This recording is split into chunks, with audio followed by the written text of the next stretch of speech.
என் பேர் சாரா. நான் திருவண்ணாமலை மாவட்டத்திலிருந்து இலங்கை முகாம்லேருந்து வர்றேன். எங்கள் வீட்டில் மொத்தம் 4 பேர். அம்மா, அப்பா, நான், அண்ணா. நாங்கள் ஃபஸ்ட்டு ஆர்னியில் ஒரு ரைஸ் மில் குடோனில் தான் நாங்கள் இருந்தோம். 100 குடும்பத்துக்கு மேலே அங்கே தான் இருந்தோம். ப்ளே ஓர்டில் தான் எங்களுக்கு வீடு 10க்கு 10ல் ப்ளே ஓர்டில் தான் எங்களுக்கு வீடு கட்டி கொடுத்துருந்தாங்க. ஃபஸ்ட்டு நாங்கள் அங்கே தான் இருந்தோம். மழை பெஞ்சாலுமே வீட்டுக்குள்ளே மழை பெய்யும். நான் ஒரு பக்கம், அண்ணா ஒரு பக்கம், தண்ணியை பிடிச்சி வெளியில் ஊற்றுற மாதிரி தான் இருந்துச்சு. கிச்சன் பார்த்தா வீட்டில் இருந்து ஒரு 15 ஸ்டெப்பு தள்ளி தான் கிச்சன் வெளியில் போகிற மாதிரி இருந்துச்சு. கிச்சன்ல இருந்து பாத்ரூம் போகிறதுக்கு அது கொஞ்சம் ரொம்ப தூரமாக 30 ஸ்டெப்பு அப்படி இருந்துச்சு. மழை பெய்யும் போல நிறைய டைம் பாத்ரூம் போகாமல் கூட இருந்திருக்கோம். ஏன்னா உள்ளே பூச்சி அப்படிலாம் இருக்குன்னு சொல்லிட்டு போகாமல் இருந்திருக்கிறோம். நானே நிறைய டைம் போகாமல் இருந்துட்டு இதுக்காகவே நான் டெய்லி ஸ்கூலுக்கு போவேன்.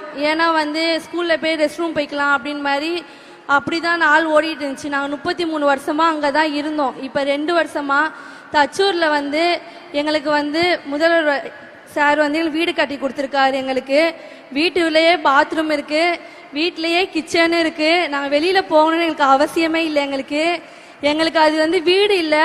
அங்கே இருக்கிற எல்லாருக்குமே அது ஒரு கோயில் மாதிரி தான் நாங்கள் அதில் இருக்கிறோம். நாங்கள் ஈழ மக்கள் சார்பாகவும் எங்கள் தச்சூர் கேம்பு சார்பாகவும் ஃபஸ்ட்டு நன்றி சொல்லிக்கிறேன் அவருக்கு.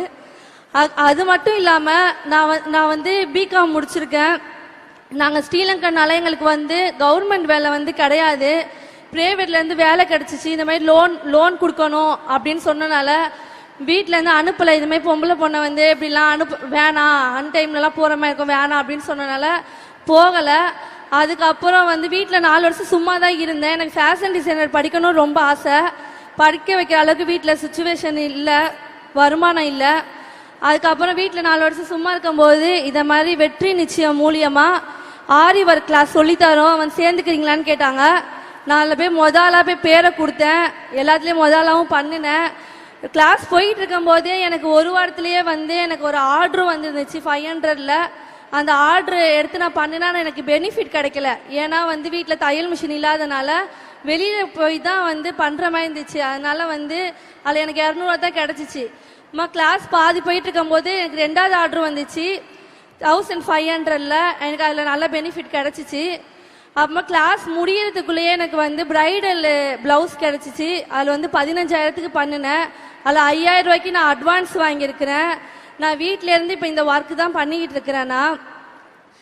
அப்பா உங்களுக்கு தெரியுமான்னு தெரியலை, நீங்கள் இதே ஸ்டேஜில் இருந்து தான் வெற்றி நிச்சயத்தை தொடங்கி வச்சிங்க. நீங்கள் வெற்றி நிச்சயம் வெற்றி நிச்சயம் வெற்றி நிச்சயம்னு சொன்னீங்க. அதே ஸ்டேஜில் இந்த பல கோடி பெண்களில் நானும் ஒரு பொண்ணா நான் இந்த வெற்றி எனக்கு நிஜமாவே என் வாழ்க்கையில் வெற்றி நிச்சயமாக மட்டும்தான் ஆயிருக்கு. நான் இங்கே நிற்கிறேன். நான் ஒரு கச்சிப்பில் உங்களுக்கு ஒரு எம்ப்ராய்டிங் போட்டு வந்திருக்கிறேன்ப்பா. அது உங்களுக்கு தரணும்னு நான் ஆசைப்படுறேன். தரலாமா? Please please.